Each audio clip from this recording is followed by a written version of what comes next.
Hello and welcome back to One Trek Mind with me, Raptor.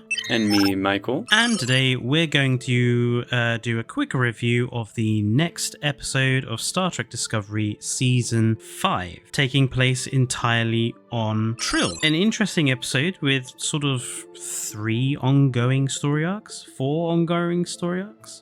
I lost count. I think 3. I think it's 3. Like a standard television, A, B, and C plot. This episode, following off from the first 2, entirely handles the finding of the next piece of the map to the progenitor's device and takes place entirely on Trill. And the first of, I think it makes sense to go through each of these storylines separately. Agreed. That part is handled entirely by Burnham, Book, and Dr. Culber, with Adira kind of there for a bit, but she's involved. They are involved? They're involved in something else. The crux of this situation is that they need to do one of those Trill consciousness transfers that we saw last time in DS9. Which I really liked seeing come back again. I personally have issues with the Trill as a whole, just because the idea of sharing your consciousness with another being and no longer really being yourself has always just really irked me out and freaked me in a way that I don't like. But I do like the Trill as a species, and they all seem like they're fairly cool and everything. But again, the idea of someone else taking over your body for a short period of time, I would never agree to that. The fact that Dr. Culber pretty eagerly was like, yeah, I'll do it. I'm ready. I'm down. And seemed to enjoy the experience afterwards as well. I'm like, more power to you. That could never be me. That freaks me out.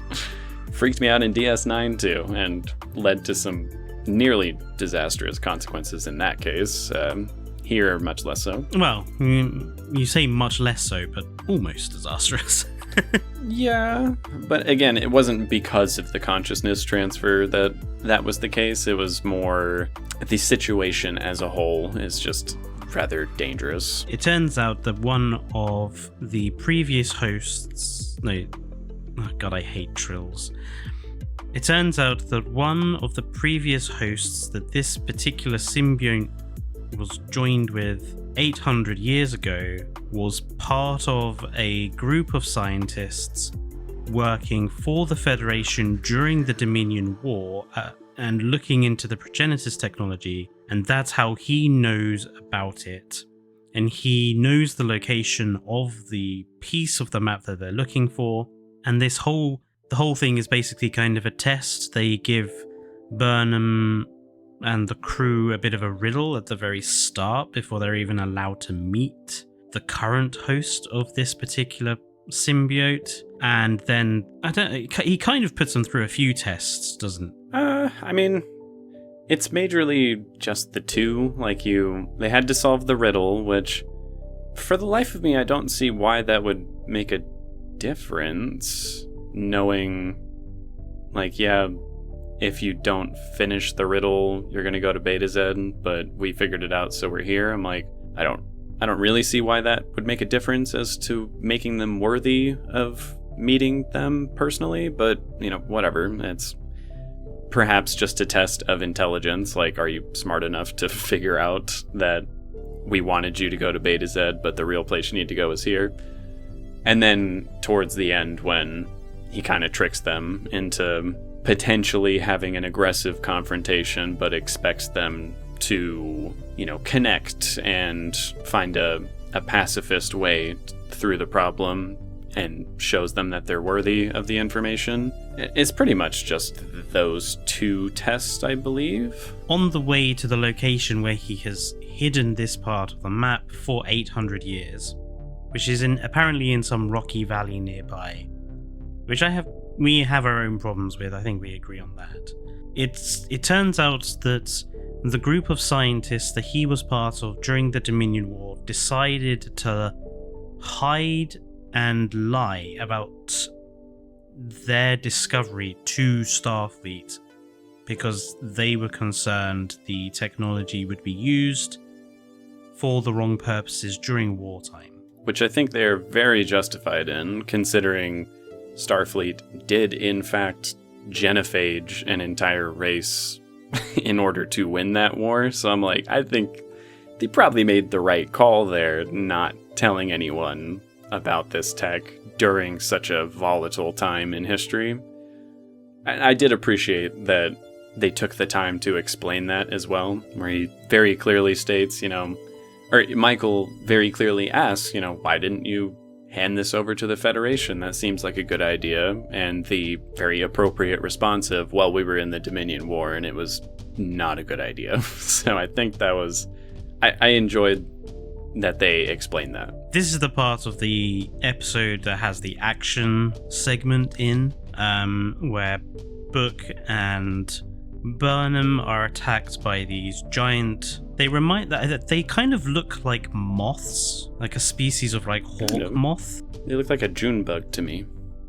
They can cloak themselves by refracting light, and they can spit huge numbers of stingers from their mouths. And they're huge and they can fly. They try to kill Burnham and Book.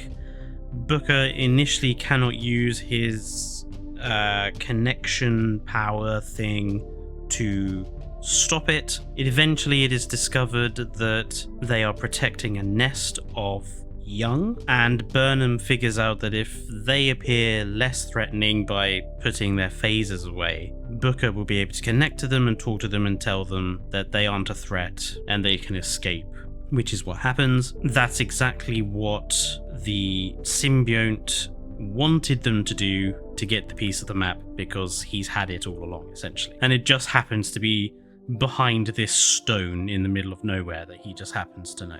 It's serviceable, but it's also kind of very contrived. Like, in 800 years, you're saying this valley has never had an earthquake, never had a landslide, has never altered in shape at all for this.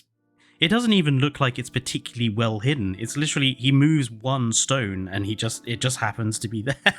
Yeah, I took a couple issues with the series of events. Again, I think his hiding place is not very good.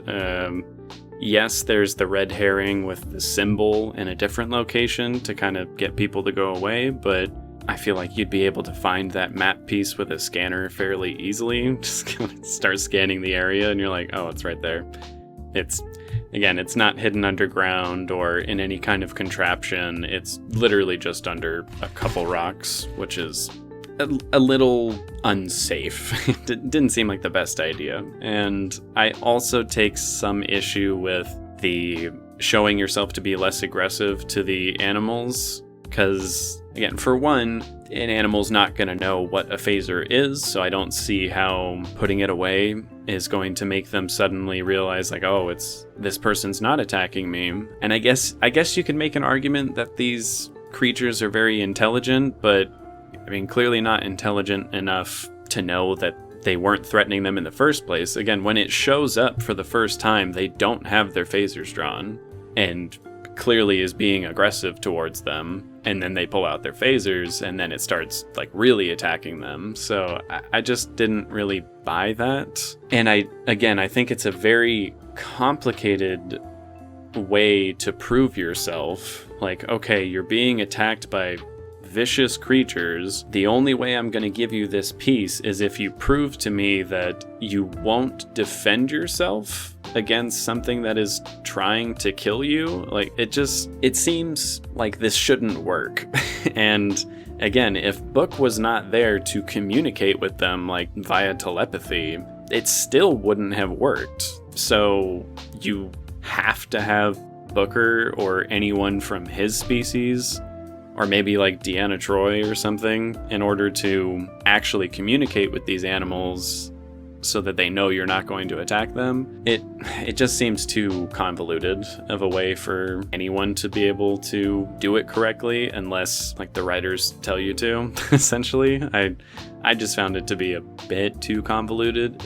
Again, I agree, it's serviceable. It's not like, oh, this is so stupid, I can't handle this. It works enough. But if I'm gonna nitpick a little bit, which I do, it was just a bit too complicated. Yeah, I totally agree. There's a lot of convolutedness in this situation, and it really only would work if Booker was there. As much as I like Booker's ability, I also kind of don't. Star Trek does seem to have a lot of aliens who can think shit, to paraphrase it. Like, the Vulcans can do it, the Beta Zeds can do it, the Anar, an offshoot of the Andorians, can do it. Assuming the Romulans can? The Accompans can do it. And yeah, it's different for them because he can connect to animals. I hope this is not used too often.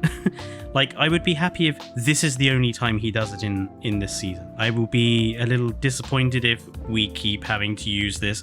Let's just use his connect to the animal ability to solve the situation. I mean, I don't see them doing it too terribly much, because there's only like so many times you're going to come across like an aggressive animal or animals in general in Star Trek. Like, it happens, but I don't really see it being a super consistent thing or anything. And they did in the last season have him attempt to use his abilities on like the new species they find at the very end, 10C, and it doesn't work because they're just too complicated of an organism for him to understand or communicate with. At least I think that happened. That's how I remember it.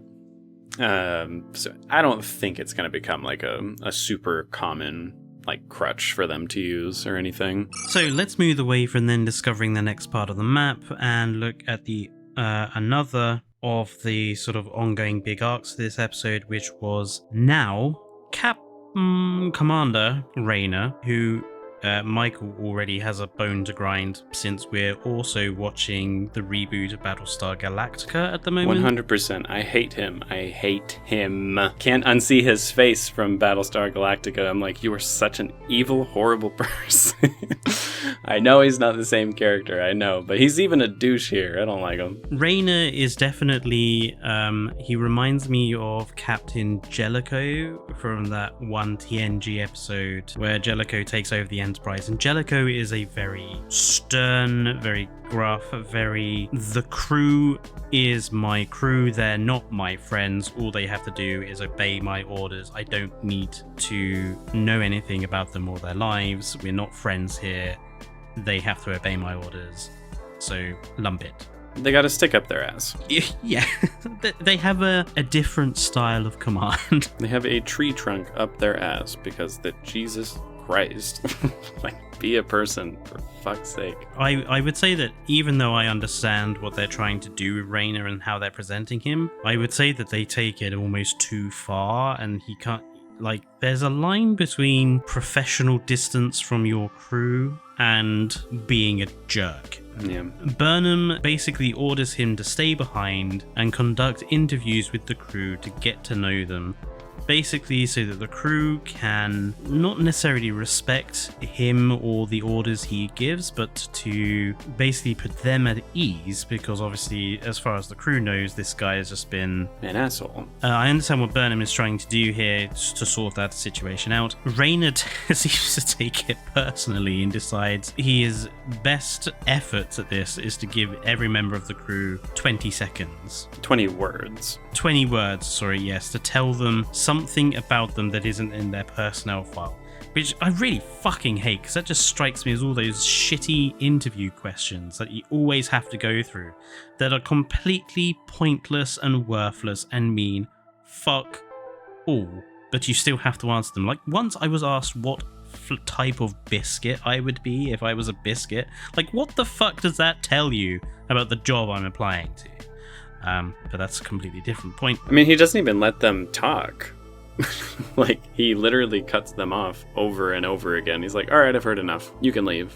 And it's like, you could at least let them finish their sentence, man.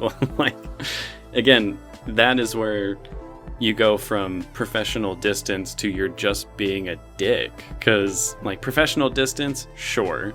You want them to come to you for the interviews? Sure. I still think that's kind of rude, but whatever. You are the commander, first officer. You have the right to do that. But when you ask them a direct question, like, let them finish the answer. Don't cut them off and say, like, okay, that's enough. I've heard everything I need to hear. You may leave. Like, Tilly had every right to tell him off and say, like, no, you're not being professional. You're being a jackass. So, I mean, she doesn't actually get to say what she wanted to say because she ran out of her 20 words, which was funny. But I really appreciated that she stood her ground and said, no, dude, you have missed the assignment point completely. Like, Burnham wanted you to connect with people on a personal level, and you took that in the complete wrong direction, and if anything, pushed yourself away from the crew even more. And it really drove me up a wall. I appreciate the end of the episode when he does say, like, you know, I did analyze them effectively. I do understand, like, who each of them is. But I also really appreciate that Tilly counters that with, well, that, again, was not the assignment. You need to connect with them as people, not just know who they are and what they're capable of. Which is essentially very similar to Picard and Janeway's arcs, essentially. They go from being quite hands-off, quite shielded from the crew, to gradually opening up until they have more of a connection with the crew. Which I'm assuming is what they're going to do with him. I would imagine by the end of the season, he will have at least started to make some connections with people. Or have died. Like here's a possible character we can kill off. It's a definite possibility. Television loves killing off a character they introduced in that season, which almost every time is not as effective as they probably would like, but we'll see how they go about it. And then the third arc is Adira and Gray. Mm-hmm. I am now realizing there are 4 plots in the episode. Because then there's also Saru and Tarina. Well, they're both relationships, so I suppose we can do them together. So Saru and Tarina and Gray and Adira, who are both going through relationship challenges. Saru and Tarina are having to come to understand how to operate as being together, but Saru having a position of political authority and how to navigate the relationship around that. And Adira and Gray are navigating distance, essentially. I think it's the closest thing that I could get from that. Again, Personally, I like both storylines because I think you get kind of a dichotomy between the two. Like, you have one relationship that does end because of the challenges that they are faced, and one that becomes even stronger because of the challenges that they face. But in both cases, again, and this is just my opinion, I feel like it was done in a very healthy way for both relationships. You have Adira and Gray, who over the 6 months of not seeing each other have both changed as people. Adira has really ingrained themselves into the crew of Discovery and is following their path specifically. Gray has followed his path on Trill, and it's made them disconnect a bit. But not so much that they're screaming at each other or really upset that things are so different. They have a conversation about how things are different now, and both decide that it would be best for them to break up. A little sad, like I was disappointed by it, I suppose, but at the same time, it did feel like a healthy response on both of their parts to recognize that they are not the same people anymore, and to continue pretending that this is working for them is not a good idea. Meanwhile, you have Saru and Tarina, who have pretty much the exact opposite. Obviously they don't have the distance issue, but Saru is now faced with a very challenging situation to him where he's worried that her political career is going to get destroyed because of their marriage, which it very well might. They don't skirt around it and say, like, oh no, that's not going to happen. It's like, it could. Like, this is going to royally piss some people off, the Vulcan purist in particular, but she doesn't care. She wants to be with him. She wants to remain a political leader and go down the path that she wants. And they both agree, like, okay, we will face these challenges head on, but we are going to stick it out together. We're good.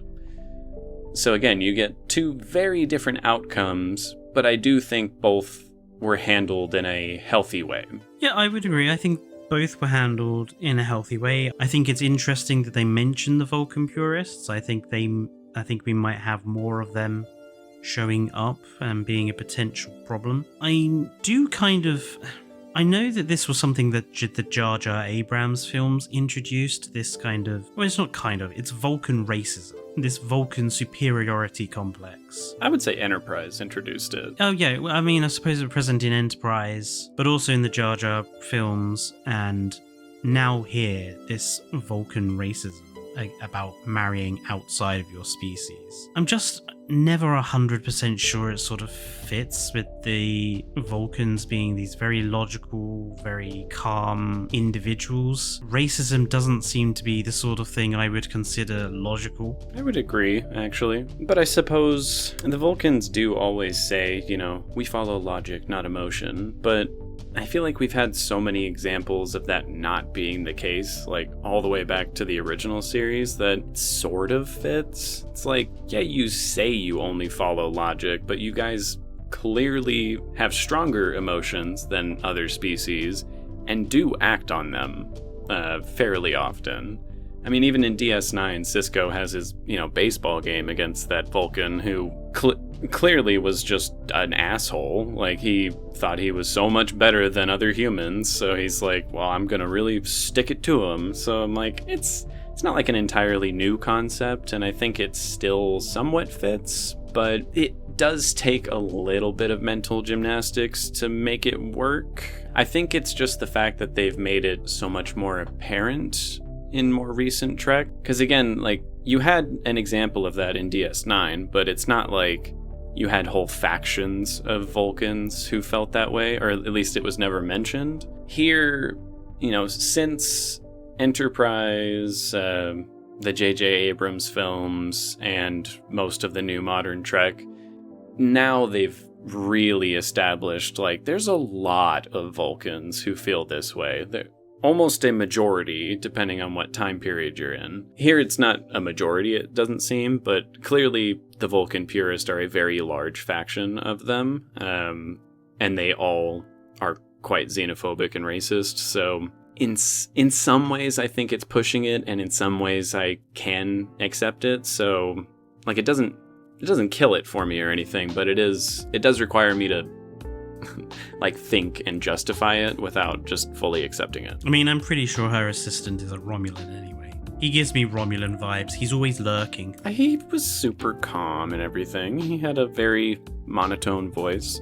I actually liked the way that actor played the Vulcan. Lurking in the corners of the room.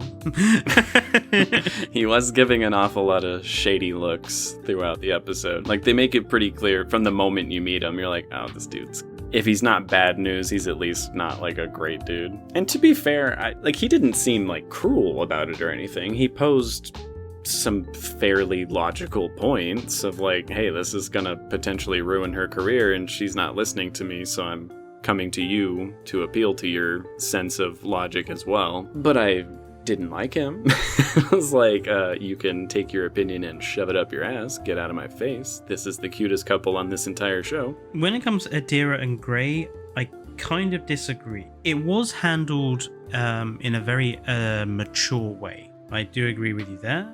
We don't have two characters yelling at each other or breaking into tears. It was very calm, concise, mutual understanding on both sides, which is good to see. The only thing I don't like is that, to me, it felt like this came out of the blue. The last time we had seen them, they were very clearly madly in love. They were very close, they were very connected. In the process of, 6 months since they last saw each other, they've gone from that to let's break up because of what is a matter of distance.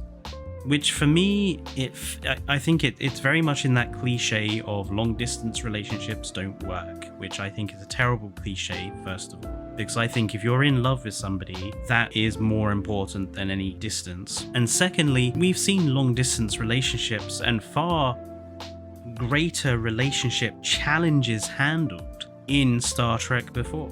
We saw Captain Sisko and Cassidy Yates handle not just distance and hardly seeing each other, but doing that during a war, and the fact that Cassidy Yates did get caught doing some shady shit with the Marquis, and they ended up marrying and having a child and making a good solid relationship. Tom Paris and B'Elanna Torres, yes, they didn't have distance to manage, but two very different sorts of people in some respects, in two very different camps, eventually form a very healthy, loving relationship, have child. I feel like if there had been more in previous episodes to establish that maybe Adira and Gray were trying to make changes to prevent the relationship breaking down, and then it just didn't go anywhere and they agreed to end it, that I think would have been better than it just being kind of out of the blue and it being like, oh well, we're just gonna end it here, without seemingly having tried to improve the situation or make changes to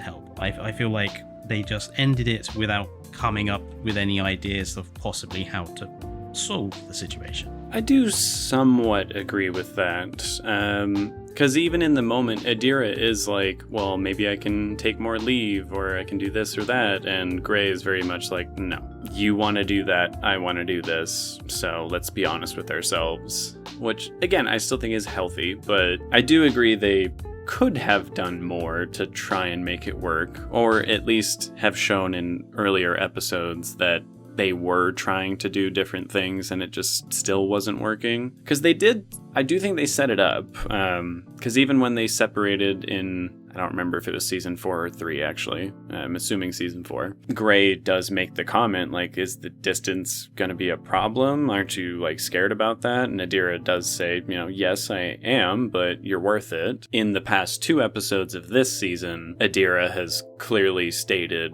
I'm really nervous about seeing him again. I don't know if it's gonna work because things have changed so much and I haven't seen him in so long. But I do agree it would have been nice to see them try something different in order to make it work, rather than just end it without trying to alter anything. I do, however, disagree that we haven't seen long distance work in this particular show, just because you do have Saru and Tarina, and at this very moment they're finally not having to deal with the distance issue. But every moment before that, when they were beginning to start a relationship, they were separated from each other for fairly long amounts of time. He was out on Discovery doing his thing out wherever, and she was doing her political stuff, and they still made it work. So I don't think the show as a whole is saying like long distance doesn't work,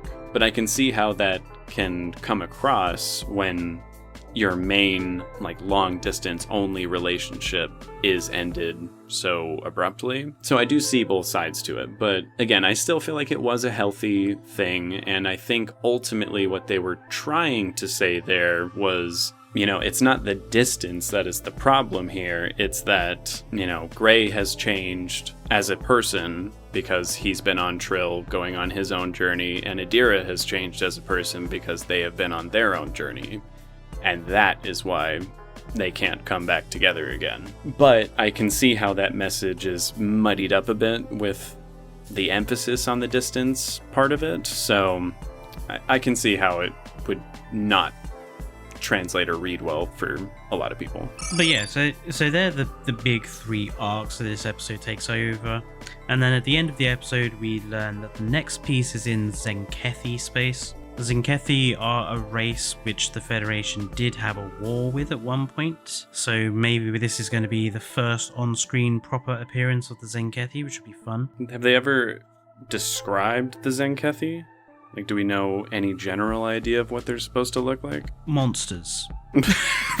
They're very difficult to describe. They're like, I can't even think of something they look like. They're like, do they look like bugs? Do they look like apes? Do they look like dragons? What do they look like? Like elites from Halo, but if they were mutated with orc DNA, so they were chunky, and they kind of like have another pair of arms like the elites as well, like lower to their chest, but they're just kind of chunky and they have a weird like head, and they tend to wear power armor as well. So, but that's Star Trek Online's depiction of them. Discovery might go for something different. I would be willing to bet they will do something different, just because, again, their character and creature design on this show has always been fairly, like, radically different than other Trek, at least.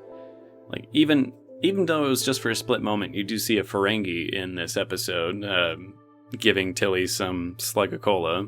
Nice Easter egg. And I don't like how they designed that Ferengi. Again, the ears look kind of weird, and the face is almost like too wrinkly and strained. Like, I just don't always like how they design creatures and other species. So I'm willing to bet that if we do see the Zankethi, they're going to look pretty different than they looked on Star Trek Online. They've brought ships over from Star Trek Online, but almost nothing else, so feel pretty confident they're going to go for their own take on it. Maybe not, though, you know. We will see. I'm assuming the next episode we're just going to go straight there and see what we get. And then, yeah, the episode ends with the discovery that Mol has been on the planet all along, or at least has recently arrived, and plants some sort of tracker on Adira, obviously to figure out the next location that they're going for. It's unclear whether they've been here all along and they just haven't known where to go, or whether they've just arrived. I would assume they just arrived, because they established they didn't get the last piece of the stanza, so I'm pretty sure they probably did go to Beta Z, and once they got there and looked around for a little bit, they're like, I think we got duped. Let's just try and track down the ship Discovery, and that'll take us to where we need to go. So I would assume she probably just got there and like found one of those red robes and did her thing. It's unclear, but I suppose it also doesn't really matter. You know, they're taking shortcuts. They didn't figure out the stanza, they didn't prove themselves worthy, but they're going to be able to follow Discovery right to that next piece anyways, which makes me think that third piece is not going to be nearly as easy for Discovery to get, because they got these first two pieces not easily, but, you know, with a high success rate, they were able to get these pieces, and I'm assuming that this third one is going to throw a wrinkle in things, because now they're going to show up and probably snatch it out from under them. The only thing I would say about all this is Discovery has a spore drive. So no warp signature to follow. Yeah, instantaneous travel from one point to the other point, whereas the others, they have to travel at, unless the bad guy's ship also has some sort of mega propulsion drive, which apparently we haven't been told it does. I don't think so. I think this is something else that's been a side effect of the j.j.abrams films. It is definitely a problem with Discovery that someone did actually mention in the comments, is this idea that warp speed is so fast there's no time between to like have a character moment or downtime. Warp speed isn't that fast. It's definitely not as fast as spore drive. So how are these bad guys even keeping up? You make a good point.